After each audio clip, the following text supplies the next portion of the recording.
j'ai résolu totalement et je suis maintenant moi-même véridiquement. Pour la dernière séquence de cette émission, comme je vous l'avais dit au début de cette émission, il y a un moment où peut-être avec le plus grand problème que puisse se poser quelqu'un, celui de son identité complète, eh bien on en arrive au changement, là encore complet, et je veux dire le changement de sexe. Il s'est produit plusieurs fois, on a eu des exemples plus ou moins scandaleux. Non scandaleux, c'était ceux de sportives étrangères qui sont devenus des sportifs.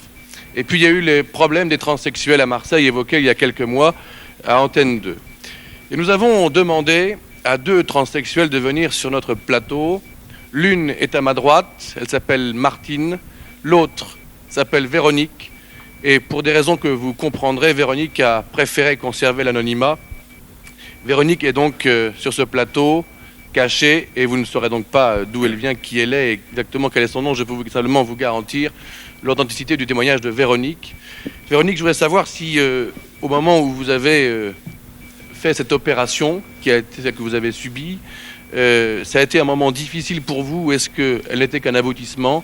Je veux dire, la transformation que vous avez opérée à ce moment-là n'était qu'un aboutissement de quelque chose qui s'était produit avant. Je crois qu'en fait, il n'y a pas de transformation, parce que le psychisme est déjà féminin, et l'individu, en l'occurrence moi, est déjà préparé à ce genre de mutation par nécessité, en ce sens qu'on se sent femme, et on régularise une situation sans plus. Il n'y a pas mutation, il y a régularisation. Vous êtes devenue complètement femme, donc vous avez été opérée il y a combien de temps?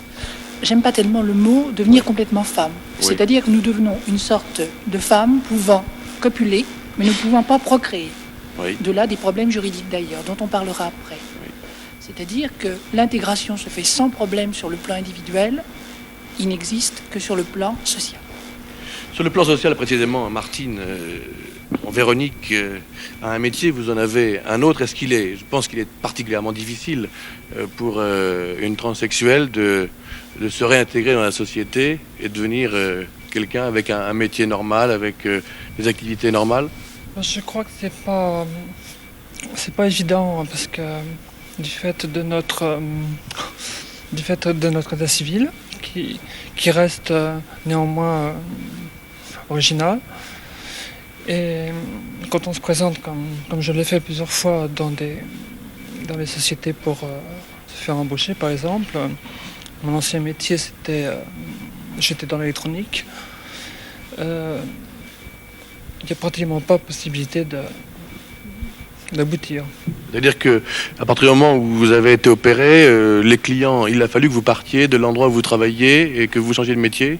Sur GVA Commerce, j'étais donc relativement libre, mais c'était pas possible parce que la clientèle n'aurait pas admis que je change de cette façon, quoi.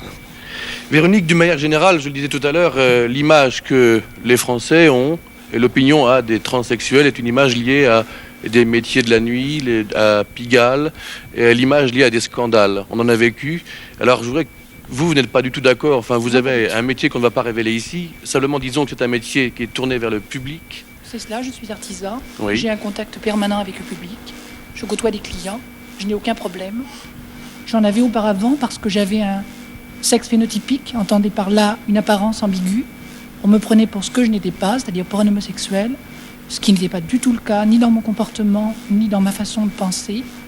Mais malheureusement, de cette image résultait une non-intégration, et j'ai régularisé en fait une situation pour mon intégration.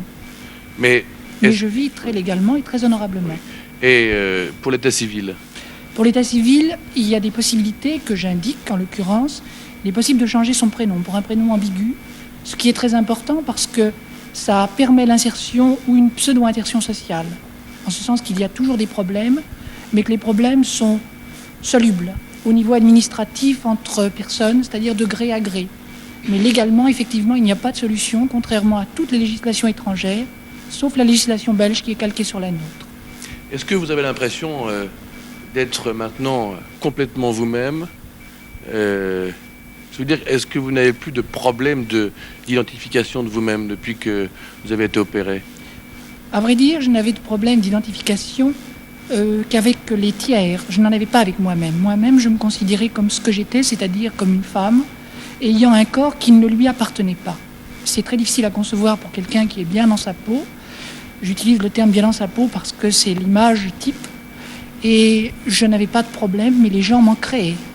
Maintenant, je n'ai plus de problème.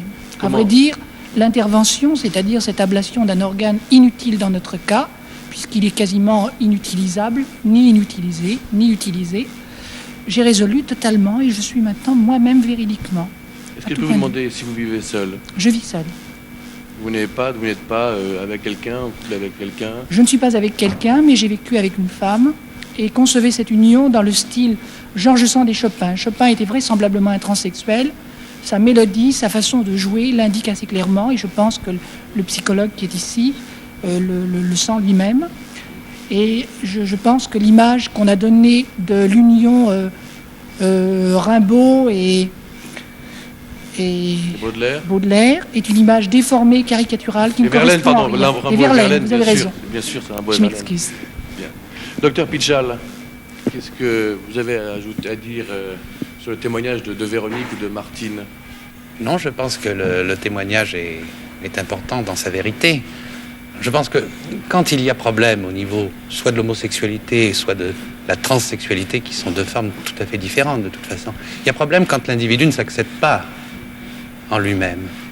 S'il s'accepte comme femme ou comme homme, c'est son problème. L'important, quand on est médecin ou psychanalyste, ce n'est pas d'avoir un jugement ou de se placer sur un plan moral. Finalement, c'est un problème de bonheur et de possibilité de s'exprimer, de se sentir bien, à la fois avec lui-même et à la fois avec la vie.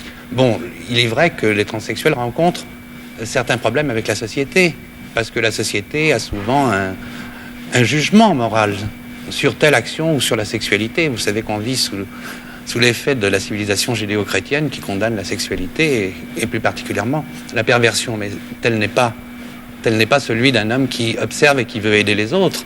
Par conséquent, il n'y a aucune forme répressive. L'important, c'est que l'être s'accepte comme il veut être ou comme il l'est et qu'il vive sa vie en s'exprimant et en étant heureux. Voilà. Ce témoignage, malheureusement, le temps qui nous est imparti va bientôt se terminer.